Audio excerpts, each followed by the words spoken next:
मैं आपको एक अनोखी चीज़ बताता हूँ जो हाई लिटिल इलाके में बहुत अच्छी तरीके से यूज़ की जाती है। इसको बोलते हैं पोर्टेबल पैरामीटर। तो आज मैं आपको इसको चलाने के तरीके बताता हूँ। सबसे पहले गेज को चेक करेंगे इसमें तेल फुल है या नहीं है, कैल्शियम। फिर ऊपर की डोर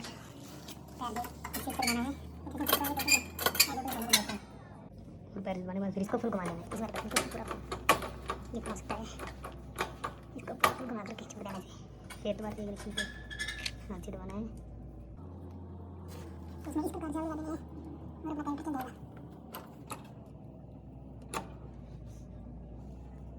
कुछ देर तक पैर से इधर से कर लीजिए, इसको नीचे इसको लगा देना है। तो ये ऐसे घूम रहेगा तो जल्दी आग पड़ेगा।